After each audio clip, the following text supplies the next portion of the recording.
I wanted to point out really quickly that I think this was a first last week. David's cover story on HIV/AIDS and the Ryan White funding going to various small AIDS agencies here in town. If you haven't read it, it's a great story. That started as a blog post. That started as a 2-paragraph blog post. And we got such a reaction from that we just kind of followed it. And of course in New Orleans you follow the money, and then you follow the incompetence, and then you've got a story. Yeah, I really appreciate the transition that Gambit's made. Talking about kind of Jeffrey's hatred for Clancy. Clancy now is accountable to us, you know, and he's stepped up to the plate and reads blogs and reads comments and is now taking part in that interaction that needs to happen between journalists and citizens. I mean, I think that's a really valuable thing that the Gambit is doing now that they weren't doing before. Yeah, you're right. And let me just say one thing. I read blogs too, and my eyebrows are real. I do not wax them, okay? If you saw my father, you would totally understand, okay? So I'm going to throw something out there. I'm going to read all of you after this conference. When everybody goes, oh, it was a great deal, and I don't want one person to say, I saw Lee Zurik's eyebrows up close. I don't want to read, I saw the eyebrow man, or any of that, okay? Someone's already posted what you just said. You're entered into my cell phone as Lee Eyebrows. Very nice. Why I gave you my cell phone number, I don't know. Very nice. And you can feel bad for my daughter, because she's got them too. That's good. I'm glad we're at this point, because I know people probably have a lot of questions, and we need to get through the Q&A. The last two things I have really are, Eli, has the candidacy for mayor started yet, or do you have an official website you want to let everybody know about? Or look, I'm kind of putting forth a deciding committee. We're going to consider, to kind of test the waters a little bit and see how hungry people are for real change in this city. We'll keep an eye out for that. And Lee, obviously you're a sports guy, we all know. Saints this year, how many games? 9? 9? Yeah. 9? We like 9? Yeah, I think it's about right. Have you seen that defense? We'll talk later. You guys had any thoughts before we go out to the audience? Anything you want to add? No, let's go to the crowd. I'm gonna get my Phil Donahue on. Let's go. Taking hands. Let's see. Ma'am? Hi.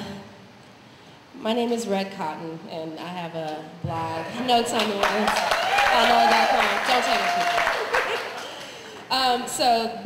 Clearly that's an alias, and it kind of folds into my question for the panel.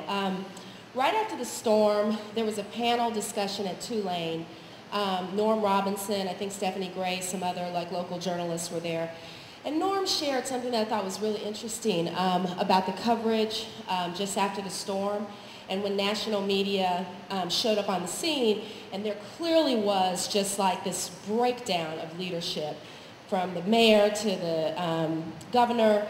And Norm said that the national and international media looked at the local media and kind of pounced on him and said, why aren't you asking your local leaders the hard questions? Why are you handling them with kid gloves? This is a debacle, they were outraged, and they felt like that local media was not putting the screws to or really holding local officials accountable.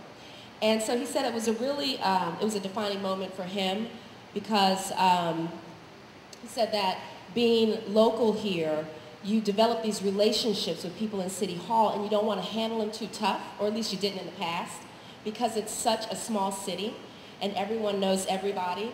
And so it really made them step back and think about how close and cushy their relationships had been with the people that they have to report on. And I thought about that a lot, and I saw an example of that actually when Oliver Thomas was reelected. That same night, his brother was found dead. And the TP put a story online, and then they pulled the story that same night.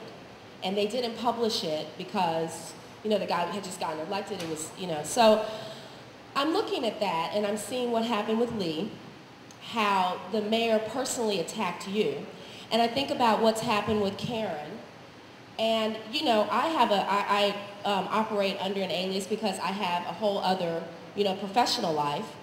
And so, you know, I think about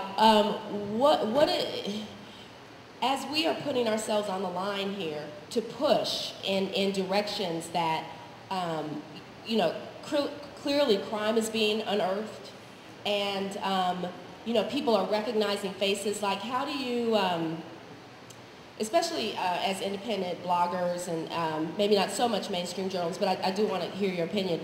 How do you walk that line between pushing really hard, protecting yourself, and trying to keep a relationship going with the people that you got to get stories from in this very small, knit town? Just one quick, this national media you're talking about, are those the ones that have the White House Correspondents' Dinner? Where I see David Gregory and Karl Rove up there rapping and doing all this stuff. Is this the one where they all get together up there and do that? You didn't drop names. No. I'm just curious. I mean, I don't disagree with what you're saying, but I think that the New York Times and CNN and all that stuff need to clean their own house when it comes to getting too close to their subjects, just as much as we do. And to add to that, you know, it's not just about journalists holding politicians accountable. It's about politicians holding each other accountable. I think for a long time, and maybe to a certain extent we still do, we don't have politicians doing their jobs in terms of calling out bad systems when they see them. I think there's a lot of, you know, there's been a wagon circling that is totally inappropriate. I think I don't worry about making enemies, and I don't worry about losing sources. And I don't worry about retaliation. I worry about somebody getting my license plate number, but that's about it. You know, I care about the truth getting out there, and I care about changing these overarching systems. It's not enough to me to expose Stacey Jackson, because how did Stacey Jackson get that job? You know, so it's about the systems above and beyond, and calling those out at every opportunity. You know, at the beginning of the story and at the end of the story. And if that makes people angry, I take that as validation.